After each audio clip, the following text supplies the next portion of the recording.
అందరికీ నమస్తే friends, welcome to my channel Telugu voice కథలు. ఇవాళ అరణ్యకాండ గురించి తెలుసుకుందాం రండి. దండకారణ్యం అనే పవిత్ర ప్రదేశం, ప్రశాంత ప్రదేశం. అక్కడ మునులు, ఆశ్రమాలు ఎన్నో ఉన్నాయి. పక్షులు, మృగాలు, సకల ప్రాణులకు సురక్షితమైన ప్రాంతం అది. అక్కడ లోకక్షేమం కోసం యజ్ఞ యాగాలు జరుగుతున్నాయి. ఆశ్రమ సముదాయాన్ని చూడగానే అల్లే తాటిని ధనస్సు నుంచి వేరు చేశాడు శ్రీరాముడు. అక్కడ వినయానికి తప్ప వీరత్వానికి అవకాశం లేదు. ఎక్కడ ఎట్లా ప్రవర్తించాలో తెలుసుకోవడమే ఉచితజ్ఞత. ఇది శ్రీరామునిలో సంపూర్ణంగా ఉంది. సీతారామ లక్ష్మణులకు మహర్షులు సాదర స్వాగతం పలికారు. ఆ సముదాయంలోని ఒక పర్ణశాలలో విడిది ఏర్పాటు చేశారు. మర్నాడు ఉదయం నిత్యోచిత కర్మాలను ముగించుకుని మహర్షులకు వీడ్కోలు పలికి సీతారామ లక్ష్మణుల ప్రయాణాన్ని కొనసాగించారు. వనం మధ్యకు చేరుకున్నారు. ఇంతలో వికృతాకారంలో ఉన్న విరాధుడనే రాక్షసుడు అమాంతంగా సీతారామ లక్ష్మణులపైకి విరుచుకుపడ్డాడు. రామలక్ష్మణులు తన భుజాలపై వేసుకుని తీసుకుపోసాగాడు. సీత గగ్గోలు పెడుతున్నది. రామలక్ష్మణులు విరాధుని 2 భుజాలను నరికివేశారు. నేలపై కుప్పగూలాడు విరాధుడు. ముష్టిఘాతాలతో మోకాళ్లతో దాడి చేశారు రామలక్ష్మణులు. ఎంతకు చావని విరాధుని గోతిలో పాతిపెట్టడానికి సంసిద్ధులయ్యారు. వెంటనే విరాధుడు తన పూర్వకథను వివరించాడు. తుంబురుడనే గంధర్వుడైన తాను కుబేరుని శాపం చేత రాక్షసుడిగా మారిన విషయం తెలిపాడు.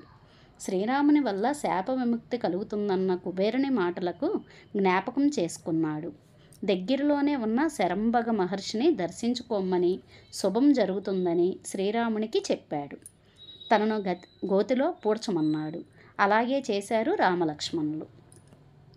విరాధుని మాట ప్రకారం శరభంగ మహర్షి దర్శనానికి బయలుదేరాడు.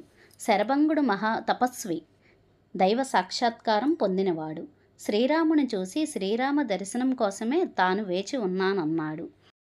తన తపస్సు ఫలితాన్నంతా శ్రీరామునికి దారపోశాడు. భవిష్యత్తులో శ్రీరాముడు చెయ్యవలసిన రావణ సంహారానికి ఇది కూడా తోడ్పడుతుంది. ఒక మహాకార్య సాధనలో ఎవరి వంతు వారు సహకరించాల్సిందే. అక్కడికి చేరువలోనే ఉన్న సుతిక్షా మహర్షిని దర్శించుకుని శ్రీరామునికి సూచించాడు శరభంగ మహర్షి. సీతారామ లక్ష్మణులు చూస్తుండగానే తన దేహాన్ని విడిచి అగ్ని తేజస్సుతో బ్రహ్మలోకం చేరాడు. అక్కడ మునులందరూ శ్రీరాముని వద్దకు వచ్చి తమ గోడును వెళ్ళబోసుకున్నారు. రాక్షసులు మునులపై చేసే అకృత్యాల్ని ఏకరవు పెట్టారు. రాక్షసుల చేతిలో బలైన మునులు, కళేబరాలను చూపించారు. రాక్షసుల బారి నుండి రక్షించమని ప్రార్థించారు. వారితో శ్రీరాముడు, మహాత్ముల్లారా, మీరు నన్ను ప్రార్థించడం తగదు, ఆజ్ఞాపించాలి. మీ ఆజ్ఞలను నేను శిరసా వహిస్తానన్నాడు. అహంకరించకుండా తన బాధ్యతను గుర్తించడంలోనే గొప్పతనం ఉన్నది. సీతారామ లక్ష్మణులు సుతీక్ష్ణ మహర్షి ఆశ్రమానికి చేరుకున్నారు. శ్రీరామ దర్శనం కోసమే సుతీక్ష్ణ మహర్షి దేహం విడవకుండా ఉన్నాడు. తన తపశ్శక్తినంతా శ్రీరామునికి దారాదత్తం చేశాడు. మరునాడు వారు మహర్షి అనుమతి తీసుకుని బయలుదేరారు. దండకారణ్యంలోని మునుల ఆశ్రమాన్ని సందర్శిస్తూ పోతున్నారు సీతారామ లక్ష్మణులు. అక్కడొక కొంతకాలం ఉంటున్నారు. అక్కడక్కడ కొంతకాలం ఉంటున్నారు. ఇలా 10 సంవత్సరాలు గడిచింది. మళ్ళీ సుతీక్ష్ణ మహర్షి వద్దకు వచ్చారు. అతనితో అగస్త్య మహర్షిని దర్శించుకోవాలన్న తమ ఆకాంక్షను వెళ్ళబుచ్చారు. సుతీక్ష్ణ మహర్షి మార్గాన్ని చెప్పాడు. తన ఆశ్రమానికి దక్షిణంగా 4 యోజనాల దూరంలో అగస్త్య సోదరుని ఆశ్రమం, అక్కడికి యాజనా దూరంలో అగస్త్య ఆశ్రమం ఉందని తెలిపాడు. మహర్షి వద్ద సెలవు తీసుకుని బయలుదేరారు సీతారామ లక్ష్మణులు. సాయంకాలానికి అగస్త్య సోదరుని ఆశ్రమానికి చేరుకున్నారు. ఇక్కడ విషయం చెప్పుకోవాలి. అగస్త్య సోదరునని పేరేమో చెప్పలేదు. ఎక్కడ సందర్భం వచ్చినా అగస్త్యాభ్రత అనే చెప్పారు. అందుకే పేరు తెలియని వారిని అగస్త్యాభ్రాత అంటుంటారు. ఈ పదబంధం జాతీయంగా స్థిరపడింది. అగస్త్య సోదరుని ఆతిథ్యంలో ఆ రాత్రి గడిపారు సీతారామ లక్ష్మణులు. ఉదయాన్నే అగస్త్య ఆశ్రమం వైపుగా అడుగులు వేశారు. అగస్త్యుడు తపశ్శక్తి సంపన్నుడు. ఆకాశాన్ని తాకిన వింధ్య పర్వత గర్వాన్ని అణిచినవాడు. శ్రీరాముడు రాకను గమనించి అగస్త్యుడు శిష్య సమేతంగా ఎదురు వెళ్ళాడు. అతిథిని గౌరవించే సాంప్రదాయం అది. శ్రీరాముడు సీతాలక్ష్మణ సమేతుడై మహర్షికి పాదాభివందనం చేశాడు. అగస్త్యుడు శ్రీరామునికు దివ్యధనస్సు, అక్షయతూణిరాల, ఆమోఘమైన ఖడ్గాన్ని బహుకరించాడు. జయం కలుగుతుందని ఆశీర్వదించాడు. కష్టాలతో కూడిన వనవాసానికి సీత కోరి రావడం సాహసమని అభినందించాడు. ఆమెకు గల భర్త మీద ఉన్న ప్రేమను మెచ్చుకున్నాడు. శ్రీరాముడు తాను నివసించడానికి అనువైన ప్రాంతాన్ని సూచించమని అగస్త్యుణ్ణి అభ్యర్థించాడు. ఒక్క క్షణం ధ్యానమగ్నుడైన మహర్షి తరువాత శ్రీరామునితో, ఇక్కడికి 2 యాజనాల దూరంలో పంచవటి అనే ప్రదేశం ఉంది. అక్కడ ఫలాలకు జలానికి కుదవలేదు. గోదావరి తీరంలో ఉన్న ఆ ప్రాంతంలో జనసంచారం ఉండదు, ప్రశాంతంగా ఉంటుందని తెలిపాడు. అగస్త్యుడి దగ్గర సెలవు తీసుకుని పంచవటికి ప్రయాణమయ్యారు సీతారామ లక్ష్మణులు. దారిలో బలిష్టమైన ఒక పెద్ద గెద్దను చూశారు. పక్షి రూపంలో ఉండే రాక్షసుడు అనుకున్నారు. నువ్వెవరివి అని అడిగారు. తన పేరు జటాయువు అని దశరథుని మిత్రుడనని చెప్పుకున్నాడు.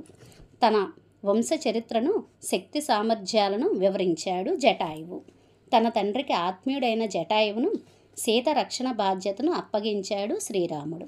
శ్రీరాముని ఆజ్ఞ మేరకు పంచవటిలో పర్ణశాల నిర్మాణం చేశాడు లక్ష్మణుడు. పంచవటిలో జీవనం ప్రశాంతంగా గడుస్తున్నది. ఒకనాడు శ్రీరాముడు పురాణ కథ ప్రసంగంలో ఉన్నాడు.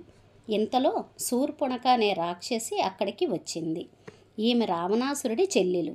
శ్రీరాముడి సౌందర్యానికి ముగ్ధురాలయ్యింది. తనను చేపట్టమన్నది. తమ మధ్య అడ్డుగా ఉన్న సీతాలక్ష్మణులు చంపి తింటానన్నది. శ్రీరాముడు పరిహాసంగా లక్ష్మణుని వద్దకు వెళ్ళమన్నాడు. లక్ష్మణుడు తానన్నకు దాసుడినని, తనతో ఉంటే శూర్పణఖ కూడా దాస్యం చేయాల్సి వస్తుందని, అందుకే శ్రీరాముడు చేరడమే శుభమని సమాధానం ఇచ్చాడు. శ్రీరాముడి వైపు తిరిగింది శూర్పణఖ. సీత ఉండటం వల్లే తనను నిరాకరిస్తున్నారని అట్టుడికి పోయింది. సీతాదేవి అడ్డు తొలగించుకోవాలని ఆమెపై దాడికి దిగింది. క్రూరురాలైన దుష్టులతో పరిహాసం పనికిరాదు, అది ఎంతో ప్రమాదకరం. ఆలస్యం చేయకుండా శూర్పణఖను విరూపిణి చేయమన్నాడు శ్రీరాముడు. అన్న ఆజ్ఞ ఆలస్యం. శూర్పణఖకు ముక్కు చెవులు తెగబడ్డాయి లక్ష్మణ్ణి కత్తి దెబ్బకు. లభో దిబోమని మొత్తుకుంటూ సోదరుడైన కరుడి దగ్గరికి వెళ్ళింది శూర్పణఖ. కరుడు 14 మంది యోధులను పంపాడు. వాళ్ళంతా శ్రీరాముని చేతిలో మట్టి గరిశారు. ఇది చూసిన శూర్పణఖ కరుని వద్దకు వెళ్ళి చెప్పింది. కరదూషణాలు 14,000 మంది రాక్షసులతో రాముడి మీదకు దండెత్తారు. 3 గడియల్లో వాళ్ళందరినీ యమపురికి పంపించాడు శ్రీరాముడు. ఈ వార్త అకంపనుడి ద్వారా వేగంగా లంకకు చేరింది. అకంపనుడు రావణాసురుణ్ణి గూఢచారుల్లో ఒకడు. ఈ విషయాన్ని సహించుకోలేని రావణుడు శ్రీరాముణ్ణి హితపరుస్తానని ఆవేశపడ్డాడు. అకంపనుడు అసహాయసూరుడైన శ్రీరాముణ్ణి వధించటం దేవాసురులకు కూడా సాధ్యం కాదని తేల్చేశాడు. కానీ అందుకు తగిన ఒక ఉపాయాన్ని చెప్పాడు. శ్రీరాముడి భార్య సీత అందాల రాశి, శ్రీరాముడికి ప్రాణం. ఎలాగైనా ఆమెను అపహరిస్తే చాలు, ఆ ఎడబాటును తట్టుకోలేక రాముడి జీవితాన్ని చాలిస్తాడు అని. ఇది రామునికి ఎంతగానో నచ్చింది. మరునాడు ఉదయమే రథం మీద ఆకాశంలో ప్రయాణిస్తూ మారీచుడి ఆశ్రమానికి చేరుకున్నాడు. సీతాపహరణ విషయం తెలిపాడు. ఈ పనిలో తనకు సహాయపడమన్నాడు. మారీచుడు మండిపడ్డాడు. ఓ రాక్షసేంద్ర, ఈ ఆలోచన నీకెవరు చెప్పారు? నిజంగా అతడు నీకు మిత్రుడు రూపంలో ఉన్న శత్రువు. శ్రీరాముణ్ణి సంహరించటం వంటి వాడు సింహం దగ్గరికి వెళ్ళడం ఎంత ప్రమాదమో, పైగా ఇతరులకు హాని చేయలేని ఆలోచన లేకుండా ప్రశాంతంగా ఉన్న రాముణ్ణి కవ్వించటం కొరివితో తలగొక్కోవడమే. శాంతించు, శాంతించు, ఈ ఆలోచన విరమించు, సుఖించమని సదుపదేశం చేశాడు. రావణుడి ఆవేశం తిరుగుముఖం పట్టింది. రావణుడు లంకకు తిరుగుముఖం పట్టాడు. కర దూషణ త్రిశురలు 14,000 మంది రాక్షస వీరులు రాముడి దాటికి నిలవలేక యముడి ఇంటికి పోవడానికి భరించలేకపోయింది శూర్పణఖ. లంకకు పరుగు తీసింది. మంత్రులతో కొలువుదీరిన రావణ్ణి సభలోకి వెళ్ళింది. వికృత రూపంలో వచ్చిన చెల్లెల్ని దీనాస్థితిని చూసి కూడా చలించలేదు రావణుడు. శూర్పణఖ ఆవేశం కట్టలు తెంచుకుంది. రావణ్ణి మూర్ఖత్వాన్ని తిట్టిపోసింది. శ్రీరాముడి వల్ల లంకకు ముప్పు వాటి గలదని హెచ్చరించింది. సౌందర్యవతి అయిన సీతకు తగిన భర్తవు నీవేనని రావణుడితో కొత్త ఆశలను రేకెత్తించింది. ఒకవైపు మారీచుడి మాటలు, మరొక వైపు శూర్పణఖ పలుకులు లంకేశుని మనసుని కుదిపేస్తున్నాయి. అయోమయంలో పడ్డాడు. సీతాపహరణంలో మంచి చెడులను ఆలోచించాడు. శ్రీరాముని బలంతో తన బలాన్ని పోల్చుకున్నాడు. చివరకు సీతను అపహరించడమే నిశ్చయించుకున్నాడు. రావణుడు మళ్ళీ మారీచుని వద్దకు వెళ్ళాడు. సీతాపహరణకు బంగారు లేడిగా మారి సహకరించమన్నాడు. ఆ ఆలోచనను విరమించుకోమని లంకేశునికి పరిపరి విధాలుగా నచ్చచెప్పి చూశాడు మారీచుడు. విశ్వామిత్రుని యాగ సంరక్షణ సందర్భంలో రామబాణం రుచి ఏమిటో తాను తెలుసుకున్నానన్నాడు. మారీచుడి మాటలను పెడచెవిన పెట్టాడు రావణుడు. మూర్ఖులకు హితోబోధులు చెవికెక్కవు. నేను చెప్పినట్లు చేయకుంటే నా చేతిలో నీ చావు తప్పదని హెచ్చరించాడు రావణుడు. ఆశ్రమానికి వెళ్తే శ్రీరాముడు చంపుతాడు, వెళ్ళకుంటే రావణుడు చంపుతాడు. ముందు నుయ్య వెనక గొయ్యలా ఉంది మారీచుని స్థితి. చివరకు ఒక నిశ్చయానికి వచ్చాడు. రామునితో నీ చేతిలో చావడం కన్నా శ్రీరాముడి చేతిలో చావడమే నయం, నా జన్మ తరిస్తుందని తేల్చి చెప్పాడు. మారీచుడి బంగారు లేడుగా మారి శ్రీరాముని ఆశ్రమ ప్రాంతంలో తిరుగుతున్నాడు. పూలు కోయడానికి వచ్చిన సీతాదేవి ఆ జింకను చూసి ఆశ్చర్యపడింది. రామలక్ష్మణులను పిలిచింది. వారు ఆ మృగాన్ని చూశారు. లక్ష్మణుడు అది మాయ మృగమేనని నిస్సంశయంగా పలికాడు. మారీచుడే ఈ రూపంలో వచ్చి ఉంటాడన్నాడు. వేటకు వచ్చే రాజులను మాయమృగ రూపంలో చంపడం మారీచుడికి కొత్తదేమీ కాదన్నాడు. ఇలాంటి లేడి ప్రపంచంలో ఉండదని అనుమానాన్ని వెళ్ళబుచ్చాడు. సీత మాత్రం పట్టు వదల్లేదు. తనకు అదెంతో నచ్చిందని తీసుకురావాలని కోరింది. తెస్తే ఆశ్రమంలోకి క్రీడ మృగంగా ఉంటుందని, అయోధ్య చేరకు అంతఃపురానికి అలంకారమవుతుందని ఆశించింది. సీత ఇష్టాన్ని తోసివేయలేక ఆ మాయలేడిని చంపి అయినా సరే తేవడానికి సంసిద్ధుడయ్యాడు శ్రీరాముడు. సీతాదేవి రక్షణ విషయంలో జటాయువు సహాయంతో అప్రమత్తంగా ఉండమని లక్ష్మణ్ణి ఆదేశించాడు. మాయలేడిని పట్టుకోవడానికి బయలుదేరాడు. మృగాన్ని ప్రాణంతో పట్టుకోవాలని శతవిధాలా ప్రయత్నించాడు శ్రీరాముడు. అందినట్టే అంది, అందకుండా పరుగు తీస్తున్నది మృగం. ఇక లాభం లేదని బాణాన్ని ప్రయోగించాడు శ్రీరాముడు. బాణపు దెబ్బకు తాటి చెట్టంత ఎత్తు ఎగిరి భయంకరంగా అరుస్తూ పడిపోయాడు మారీచుడు. నిజస్వరూపంతో రాముని కంఠధ్వనిని అనుకరిస్తూ అయ్యో సీత, అయ్యో లక్ష్మణ అని బిగ్గరగా అరుస్తూ ప్రాణాలు విడిచాడు. ఈ మాటలకు సీతాలక్ష్మణులు ఎంత కలవరపడుతున్నారోనని భయపడినవాడు శ్రీరాముడు. మారీచుని కంఠధ్వనిని రామునిదిగా భావించి సీత ఆందోళన చెందింది.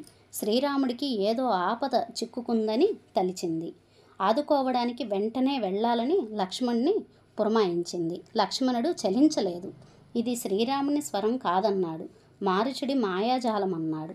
అమ్మా, నీ రక్షణ భారం శ్రీరాముడు నాకు అప్పగించాడు. నిన్నిలా ఒంటరిగా వదిలి వెళ్ళలేనని స్పష్టం చేశాడు. సీత ఆవేశం రెండింతలయ్యింది. మనసులో ఏదో దుష్ట ఆలోచనతో ఇలా ప్రవర్తిస్తున్నావని నిష్టరోక్తులాడింది. చేసేది లేక లక్ష్మణుడు బయలుదేరడానికి సంసిద్ధుడయ్యాడు. అమ్మా, నీకు భద్రముగాక, వనదేవతలు నిన్ను రక్షింతురుగాక. నాకు అపశకునాలు తోస్తున్నాయి. మళ్ళీ నువ్వు మా అన్నతో కలిసి ఉండగా చూసే భాగ్యం కలుగుతుందో లేదో అని వాపోయాడు. సీత మౌనంగా ఉన్నది. అక్కడ నుంచి వెళ్ళడానికి ఏమాత్రం మనస్కరించకన్నా సీతకు నమస్కరించి శ్రీరాముడు వెళ్ళిన దిశగా నడిచాడు లక్ష్మణుడు. లక్ష్మణుడు వెళ్ళడాన్ని గమనించాడు రావణుడు. అదే అదునుగా సన్యాసి వేషంతో సీతా సమక్షానికి వచ్చాడు. యతి రూపంలో వచ్చిన రాముణ్ణి ఆసనం మీద కూర్చొండబెట్టి సముచితంగా అతిథి మర్యాదలు చేసింది సీత. మధ్య మధ్యలో రామలక్ష్మణుల కోసం వాకిలి వైపు చూస్తున్న సీతకు నిరాశే మిగులుతున్నది. రావణుడు సీతని గురించి వివరాలు అడిగాడు, తెలిపింది. సన్యాసి వివరాలను కోరింది. తాను రాక్షసరాజని, లంకేశ్వరుణ్ణి ప్రకటించాడు. తనను పతిగా స్వీకరించమని అడిగాడు. అలా చేస్తే అంతులేని భోగభాగ్యాలతో విలుసుల్లుతావని ఆశ చూపాడు. ఆ మాటలకు సీత మండిపడింది. రాముణ్ణి తృణీకరించి మాట్లాడింది. శ్రీరాముడి పరాక్రమాన్ని ప్రస్తావించింది. నన్ను అపహరించి నీ చావును నువ్వే కొని తెచ్చుకోకు అని హెచ్చరించింది. రావణుడి కన్నులు నిప్పులు చెరుగుతున్నాయి. సన్యాసి వేషాన్ని వదిలి 10 తలలతో భయంకరమైన నిజస్వరూపంతో సీత ఎదుట నిలిచాడు. బలవంతంగా సీతను తన రథంలోకి లంకకు తరలిస్తున్నాడు. సీత రామా రామా అంటూ ఆర్తనాదాలు చేస్తున్నది. ఆమె వేదన అరణ్య రోదనయ్యింది. అప్పుడప్పుడే నిద్రకు ఉపక్రమిస్తున్న జటాయువుకు సీతాదేవి ఆర్తనాదాలు వినపడ్డాయి. చూసేసరికల్లా సీతను అపహరించకు పోతున్న రావణుణ్ణి కంటబడ్డాడు. జటాయువు రాముణ్ణి ఎదిరించాడు. ఇద్దరి మధ్య పోరు హోరుగా సాగింది. చివరకు రావణుడు ఖడ్గంతో జటాయువు రెక్కలను కాళ్లను నరికేశాడు. నేలపై కూలాడు జటాయువు. రక్తంతో తడిసి మొద్దైన అతన్ని చూసి ఆత్మబంధువును పోగొట్టుకున్నట్లు సీత ఆక్రందించింది. రావణుడు సీతాదేవిని తీసుకుని ఆకాశ మార్గం పట్టాడు. దీనురాలైన సీత హీనుడైన రాముణ్ణి పరిపరి విధాల దూషించింది. ఇంతలో ఒక పర్వత శిఖరం మీద 5 వానర ముఖ్యులను సీత చూసింది. ఉత్తరీయపు కొంగులో తన ఆభరణాలను కొన్నిటిని మూటగట్టి వారి మధ్య పడేటట్లు వదిలింది. ఒకవేళ అటువైపుగా శ్రీరాముడు వస్తే తనను గురించి వానరులకు అతనికి తెలియజేస్తారనే చిన్న ఆశ. రావణుడు సీతతో లంకకు చేరాడు. తన అంతఃపురంలో సీతనుంచాడు. తన వైభవంతా చూపించాడు. దాన్ని తృణప్రాయంగా భావించింది. కనికరించమని కాళ్లపై పడ్డాడు. నిరాకరించింది మహాసాధ్వి. భరించలేకపోయాడు దశకంఠుడు. ఆవేశంతో మైథిలి, నీకు 12 నెలలు గడువిస్తున్నాను. ఈ లోపల నువ్వు దారికి రాకపోతే మరునాడే ప్రాతకాల భోజనానికి వంటవాళ్లు నిన్ను సిద్ధం చేస్తారని బెదిరించాడు. అక్కడి రాక్షసులతో ఈమెని అశోకవనానికి తీసుకుపోండి. వనం మధ్య ఒక రహస్య ప్రదేశంలో ఉంచి చుట్టూ కాపలాగా ఉండండి. ఎలాగో ఒకలాగా ఈమెను ఒప్పించండి అని ఆజ్ఞాపించి రుసరుసలాడుతూ వెళ్ళాడు. ఆడపులుల మధ్య జింకలాగా రాక్షస స్త్రీల మధ్య సీత బిక్కుమంటూ కాలాన్ని గడుపుతూ ఉన్నది. మారుచిన్ని వధించి శ్రీరాముడు వెనుదిరిగాడు. లక్ష్మణుని ఎదురయ్యేసరికి నిశ్చేష్టుడయ్యాడు. సీతను ఒంటరిగా వదిలి ఎందుకు వచ్చావని నిలదీశాడు. జరిగిన విషయాలు పోసగుచ్చినట్లు చెప్పాడు లక్ష్మణుడు. ఇద్దరూ ఆశ్రమానికి చేరుకున్నారు. సీతాదేవి జాడ కనిపించలేదు. వనమంతా వెతికారు. సీత జాడ కనిపించలేదు. సీత జాడ చెప్పమని ప్రకృతిని ప్రార్థించాడు శ్రీరాముడు. ఆమె ఎడబాటును తట్టుకోలేక కన్నీరు మున్నీరుగా విలిపించాడు. ఆవేదన ఆవేశంగా మారింది. లోకాలను ధ్వంసం చేయడానికి శ్రీరాముడు సిద్ధపడ్డాడు. లక్ష్మణుడు ఓదార్చు వాక్యాలతో అన్నను శాంతింపపరిచాడు. అరణ్యంలో సీతను వెతుకుతూ వెళ్తున్న రామలక్ష్మణులకు జటాయువు కనిపించాడు. రక్తంతో తడిసిన అతన్ని గుర్తించలేదు శ్రీరాముడు. మీదు మిక్కిలి అతడు గద్ద రూపంలో ఉన్న రాక్షసుణ్ణి సీతను అతడే భక్షించి ఉంటాడని భ్రమపడ్డాడు. బాణంతో చంపడానికి పూనుకున్నాడు. ఇంతలో జటాయువు జరిగిన విషయం చెప్పాడు. రావణుడు సీతని అపహరించాడని, ఎదిరించిన తనకి గతి పట్టిందని వివరించాడు. అపహరణకు గురైన సీత అవసాన దశలో ఉన్న ఆత్మీయుడు రాముడి దుఃఖం రెండింతలయ్యింది. తన తండ్రికి ఆత్మీయుడైన జటాయువు పట్ల పితృభక్తిని ప్రదర్శిస్తూ అతని శరీరాన్ని నిమిరాడు. జటాయువు కన్ను మూశాడు. శ్రీరాముడు జటాయువుకి దహన సంస్కారాలు చేశాడు. అతనికి ఉత్తమ గతులు కలగాలని గోదావరిలో జలతర్పణాలు చేశాడు. రామలక్ష్మణులు దండకారణ్యం నుంచి క్రౌంచారణ్యానికి చేరుకున్నారు. అక్కడ వనంలో భయంకరుడైన ఒక రాక్షసుణ్ణి చూశారు. అతని తల, మెడ కనపడడం లేదు. కడుపు భాగంలో ముఖం ఉంది. రొమ్ము మీద ఒకే కన్ను ఉంది. యోజనం పొడవు వ్యాపించిన చేతులు. ఆ చేతులతో పక్షులను, మృగాలను పట్టి తింటాడు. అతని పేరు కబంధుడు. తన సమీపంలోకి వచ్చిన రామలక్ష్మణులను అమాంతంగా 2 చేతులతో పట్టుకున్నాడు. అతని చేతుల్లో చిక్కితే తప్పించుకోవడం ఎవరి తరమూ కాదు. కబంధుడు రామలక్ష్మణులను భక్షించడానికి నోరు తెరిచాడు. అన్నదమ్ములిద్దరూ తమ ఖడ్గాలతో అనాయాసంగా వాడి భుజాలను నరికివేశారు. కబంధుడు కుప్పకూలాడు. రామలక్ష్మణుల గురించి తెలుసుకున్నాడు. తన గురించి చెప్పుకున్నాడు. శాపం కారణంగా తనకి వికృత రూపం ప్రాప్తించిందన్నాడు. శ్రీరాముడు కబంధునితో, మాకు రావణుని పేరు మాత్రమే తెలిసింది. అతని రూపం ఉండే చోటు, శక్తి సామర్థ్యాలు తెలియవు. వాటిని చెప్పవలసిందని అడిగాడు. సమాధానంగా కబంధుడు, శ్రీరామా, నాకిప్పుడు దివ్య జ్ఞానం లేదు. నా శరీరాన్ని దహిస్తే నా నిజస్వరూపం వస్తుంది. అప్పుడు చెప్పగలను అన్నాడు. కబంధుడు శరీరానికి అగ్ని సంస్కారం చేశారు రామలక్ష్మణులు. ఆ జ్వలాల నుంచి దివ్య దేహంతో బయటికి వచ్చాడు కబంధుడు. సీతాదేవి దొరికే ఉపాయాన్ని శ్రీరాముడికి చెప్పాడు. ఇందుకు సుగ్రీవుడి మైత్రి బాగా తోడ్పడుతుందన్నాడు. వాలి సుగ్రీవుల కథను వివరించాడు. సుగ్రీవుడిని చేరే దారిని చెప్పాడు. శ్రీరాముడి అనుమతిని తీసుకుని కబంధుడు స్వర్గానికి వెళ్ళాడు. కబంధుడు సూచించిన మార్గంలో ప్రయాణిస్తూ పంపా సరస్సున ప్రాంతానికి చేరారు రామలక్ష్మణులు. ఆ తీరంలో ఉన్న శబరి ఆశ్రమానికి వెళ్ళారు. శబరి తపస్సిద్ధురాలు, జ్ఞానవయోవృద్ధురాలు. శ్రీరాముని దర్శనంతో ఆమె తనువు పులికించింది. పంపా తీరంలో దొరికే పళ్లను స్వామికి సమర్పించింది. తన జన్మ ధన్యమైనట్లు భావించింది. శ్రీరాముడి అనుమతిని పొంది తన దేహాన్ని అగ్నికి ఆహుతి చేసి అగ్నికాంతితో ఊర్ధ్వలోకాలకు వెళ్ళింది. అక్కడ నుంచి ఋష్యముకు పర్వతానికి ప్రయాణమయ్యారు రామలక్ష్మణులు. దారిలో పంపా సరోవరాన్ని దర్శించారు. మా వీడియో కనుక మీకు నచ్చితే కనుక లైక్ చేసి, షేర్ చేసి, సబ్స్క్రైబ్ చేయండి please. Okay friends, thank you for watching.